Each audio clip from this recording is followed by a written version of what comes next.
Oi, pessoal. Tudo aquilo que sabemos a respeito do outro lado da vida não passa de mera especulação. Jesus vai nos falar que existe um céu, onde existe uma vida após morte, mas nos fala também em ressurreição da carne. Buda vai nos falar a respeito do Nirvana, agora já se referindo muito mais a um estado de ser do que propriamente um local específico.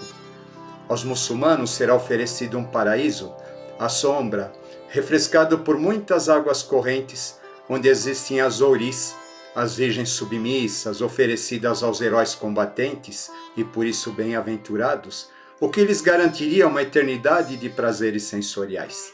Os ocultistas vão nos falar de mundos interiores, subjetivos, conectados a diferentes planos e dimensões, reservados apenas aos humanos mais puros, e esses planos teriam correspondência com cidades subterrâneas fantásticas, onde homens e deuses convivem em fraternal harmonia, sendo esses locais reservados apenas àqueles que realmente conseguissem conquistar a ressurreição da carne através dos próprios esforços a serviço da humanidade, portanto chamados heróis da imortalidade. Na astrologia, esses mundos interiores vão ser associados à ambiência netuniana da casa 12, que representa o útero materno onde fomos gerados, como uma interpretação do paraíso onde fomos expulsos para viver nesse orbe. Os espíritas vão nos falar de um mundo de colônias onde nossos mentores nos acompanham e reencontramos os nossos antepassados. A Umbanda vai nos falar de Aruanda, com seus guias espirituais, se manifestando na Terra sob a roupagem fluídica de pretos velhos, caboclos, crianças, entre outros. Assim, de certo modo, os planos espirituais acabam sempre associados a algum tipo de prazer ou de privação, como prêmio ou castigo, de acordo com as nossas ações aqui na Terra. E as pessoas ficam buscando certezas nesses conceitos. Mas por que todas essas diferenças nas descrições? Quais delas estariam falando a verdade? O que acaba acontecendo é que os grandes mestres, todas as vezes que eles se manifestam, eles são obrigados a usar uma linguagem figurada, adaptada a cada cultura, a cada povo, de acordo com o local onde eles se manifestam, para explicar coisas que estão muito acima da nossa compreensão mental e sensorial, e esse acaba sendo um problema. Porque embora essa linguagem tivesse a capacidade de nos conectar com os planos da mente abstrata, uma vez compreendida como simbólica e aí sim assimilada por todos nós, ela seria capaz de nos impulsionar para um estágio mais desenvolvido em termos evolutivos, seria capaz de ativar o desenvolvimento dos nossos circuitos neurais. Porém, quando esses símbolos que por eles nos são trazidos acabam sendo levados literalmente ao pé da letra, acabam se convertendo em dogmas, em fanatismo, em imposição, em ferramentas de poder e aprisionamento. No meu entender, a grande armadilha que está em tudo isso é o fato de que nós precisamos de certezas e estamos sempre em busca de certezas. Isso acaba nos enfraquecendo espiritualmente quando acreditamos encontrar essa certeza em algum grupo, seita, religião, ou até mesmo quando acreditamos ter encontrado um verdadeiro mestre. A gente precisa entender que a linguagem dos mestres vai usar de sentimentos e sensações humanas para tentar descrever algo que não é humano, mas que, para que nós pudéssemos compreender tal linguagem, teremos que desenvolver os chamados ultrassentidos, associados à sutilização dos nossos corpos, associado novamente ao desenvolvimento dos circuitos neurais do nosso cérebro. Então, eles vão nos passar preceitos, eles vão nos passar práticas que funcionam como se fosse uma espécie de yoga, a fim de que, no momento em que nós praticamos essas ações, a gente acabasse, de uma certa maneira, atraindo para o nosso ovo áurico uma nova realidade, uma nova percepção de mundo. Abrindo os nossos canais e os nossos veículos para que a gente pudesse realmente assimilar aquela mensagem que esses mestres acabam nos deixando, porém de modo mais subjetivo do que racional e objetivo. Quando a gente, então, mistura a prática com o conhecimento e começa a transformá-lo em experiência, aí sim nós podemos dizer que nós estamos construindo o chamado corpo causal.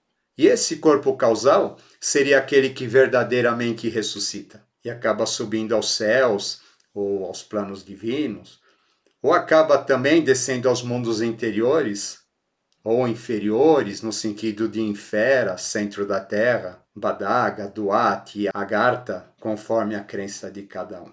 Mas como a gente quer coisas palpáveis, acabam surgindo os vendedores de certezas, que são aqueles que ostentam a própria iluminação, alegam possuir algum tipo de conhecimento exclusivo que ninguém tem. Na verdade, essas alegações elas acontecem de modo muito sutil, porque eles vão se insinuando durante as suas falas para as pessoas, de modo a que elas deduzam que eles são seres especiais. E esses vendedores de certezas acabam se colocando como proprietários ou guardiães de algum aspecto da espiritualidade, se apontando como defensores da lei e da tradição. O que acaba acontecendo é que eles acabam deturpando as palavras e os símbolos deixados pelos mestres, e esses símbolos e essas palavras acabam sendo direcionadas dentro da interpretação personalística desse pretenso mestre, desse pretenso guru ou desse pretenso guia da humanidade. E essa sua interpretação acaba sendo imposta aos seus seguidores como sendo a verdade. E dessa maneira, aquela palavra inicial que nos foi deixada pelos grandes seres acaba se convertendo em prisão, porque passa a ser vista por um único prisma, por um único foco, e acaba se convertendo numa prisão que as pessoas não percebem. Pelo fato de acabarem seguindo cegamente essas ideias, calcada na crença de que esse tal fulano é algum ser superior, e aí então tudo aquilo que ele disse passa a ser uma lei. A nossa necessidade de certeza vai acabar criando tudo isso, porque ela só aceita coisas palpáveis. Desse modo, os homens vão querer um avatar apalpável, de carne e osso, para seguir, e vão cobrar deste as provas de que ele seja realmente quem ele é, obrigando a realização de milagres, de materializações e coisas do tipo. Vão obrigá-lo a ficar o tempo todo provando quem é. Precisam apalpar, tocar, saber onde mora, precisam que ele lhes dê respostas convenientes, que eles reforcem a ideia de que são a elite da humanidade. E o que é interessante é que vão querer que ele diga e se comporte sempre dentro de um padrão pré-estabelecido, considerado como sendo o padrão divino. Então, eles vão falar com a voz mansa, eles vão falar por símbolos. Ninguém vai entender o que ele fala, mas na verdade não importa o que ele fala. O que acaba importando para essas pessoas é o sentimento de fazer parte dessa aura supostamente maravilhosa que tais seres irradiam. Quando os avatares se manifestam, eles acabam sendo muito questionados, daí a grande dificuldade em reconhecê-los. Por quê? Porque a divindade é inquestionável e sempre imprevisível. Eu voltarei, mas será de um outro modo. Porque eles sempre vão apontar para um padrão ainda não conquistado de consciência, mas que precisa ser desenvolvido. Eles vão trazer algo que nós ainda não temos e nós não sabemos. Por isso mesmo, o Espírito da Verdade nunca vai se manifestar através das mesmas palavras e conceitos previsíveis. Será sempre o precursor do novo, inesperado e desafiante, que vai colocar em xeque todas as estruturas de tudo aquilo que está estabelecido como norma ou como regra na sua época. Como então questionar aquilo que é imprevisível? Mas nós buscamos a certeza, e essa certeza ela só ocorre dentro daquilo que consideramos previsível. O que acaba acontecendo é que tudo isso vai abrir os caminhos para os charlatães, para os oportunistas, para aqueles que têm capacidades teatrais, têm capacidades de prestidigitar, de seduzir, de ludibriar. E acabam arrastando multidões que vão passar a defendê-los com unhas e dentes. Muitas vezes esses pretensos mestres, eles são muito bons de lábia, são marqueteiros e vendedores da salvação da alma dos homens. Por outro lado, o que vai acabar acontecendo, quem não cai nessa conversa, acaba muitas vezes caindo no ateísmo ou na racionalidade excessiva, o que acaba alimentando cada vez mais e mais dúvidas. Vai acabar alimentando cada vez mais e mais a incerteza e a falta de fé. Ou seja, em ambos os casos, quer essas pessoas elas causem admiração ou causem repulsa, o que acaba acontecendo é que elas vão acabar por nos afastar daquela verdade subjetiva que os mestres nos deixaram e que por elas acabou sendo deturpada. A grande questão é que quanto mais tentamos explicar e racionalizar conceitos subjetivos, mais eles escapam como água pelos nossos dedos.